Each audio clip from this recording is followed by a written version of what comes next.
National exposure పెరుగుతోంది. స్టేట్లో పట్టు పెరుగుతూ వస్తోంది. అధిష్టానం దగ్గర తన పలుకుబడి పదిలమవుతోంది. ఇంకేముంది, తనదైన డెసిషన్స్తో దూకుడు పెంచేందుకు రెడీ అయ్యారట సీఎం రేవంత్. కేరళం రిజల్ట్ రేవంత్కు హైకమాండ్ దగ్గర మైలేజ్ను తెచ్చిపెట్టిందట. ఇదే సరైన టైం అని తన మార్క్ చూపించేందుకు ప్లాన్ చేస్తున్నారట ముఖ్యమంత్రి. కేబినెట్ ప్రక్షాళన, నామినేటెడ్ పదవుల భర్తీపై ఫోకస్ పెట్టారట. కేబినెట్ నామినేటెడ్ పోస్టుల్లో తన వాళ్లు ఉండేలా చక్రం తిప్పుతున్నారట. ఈ నెలలోనే పదవుల పంపకం పూర్తి కానుందా? రేవంత్ టీంలో కొత్తగా చేరేదెవరు?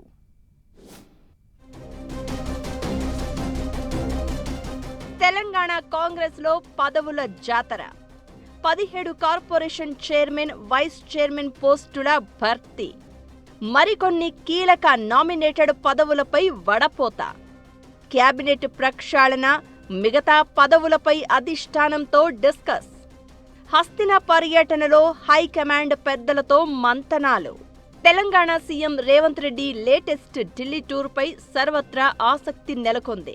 కొంతకాలంగా చర్చనీయాంశంగా మారిన కేబినెట్ ప్రక్షాళన, నామినేట్ పోస్టుల అంశం కొలిక్కి తెచ్చేందుకే సీఎం హస్తిరకు వెళ్లారు అని అంటున్నారు. ముఖ్యమంత్రి ఢిల్లీ పర్యటనలో ఉండగానే 17 కార్పొరేషన్లకు చైర్మన్లు, వైస్ చైర్మన్లను ప్రకటించారు పీసీసీ చీఫ్ మహేష్ కుమార్ గౌడ్. ఈ పదవుల భర్తీలోనూ సీఎం రేవంత్ తన మార్కు చూపించినట్లు కాంగ్రెస్ నేతలు చర్చించుకుంటున్నారు. మరికొన్ని కీలక కార్పొరేషన్ పోస్టులను, మంత్రి పదవులు దక్కని ఎమ్మెల్యేలకు ఇస్తారు అని అంటున్నారు. సేమ్ టైం కేబినెట్ ప్రక్షాళనపై కూడా ఓ డెసిషన్ తీసుకోనున్నారంట. ఈ రెండు కీలక అంశాలే ఎజెండాగా సీఎం హస్తిన పర్యటనకు వెళ్లినట్లు చెప్పుకుంటున్నారు. 5 రాష్ట్రాల ఎన్నికల ఫలితాలు, కేరళంలో కాంగ్రెస్ గ్రాండ్ విక్టరీతో కాంగ్రెస్ అధిష్టానం ఫుల్ జోష్లో ఉంది. కేరళంలో స్టార్ క్యాంపెయినర్గా సీఎం రేవంత్ రెడ్డి చేసిన ప్రచారంపై హైకమాండ్ కూడా సంతృప్తిగా ఉందట.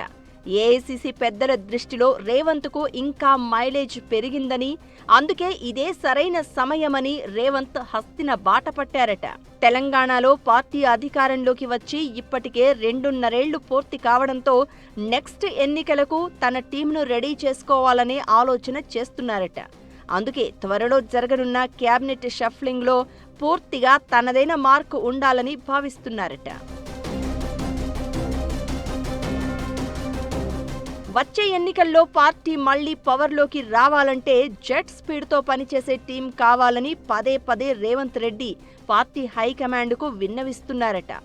ఈ విషయంలో గత కొంతకాలంగా మౌనంగా ఉన్న ఏఐసీసీ అన్ని రకాలుగా ఆలోచన చేసి సీఎం రేవంత్ ప్రతిపాదనకు గ్రీన్ సిగ్నల్ ఇచ్చిందట. 5 రాష్ట్రాల ఎన్నికల ఫలితాలు కూడా రావడంతో ఇదే సరైన టైం అని రేవంత్ తన ఆలోచనను అధిష్టానం ముందు ఉంచేందుకు ఢిల్లీ వెళ్లారు అని పార్టీ వర్గాల్లో చర్చ జరుగుతోంది. ప్రస్తుతం కేబినెట్లో ఉన్న వారిలో పనితీరు ఆధారంగా 3 తప్పించే ఛాన్స్ ఉన్నట్లు ఎప్పటి నుంచో గుసగుసలు వినిపిస్తున్నాయి.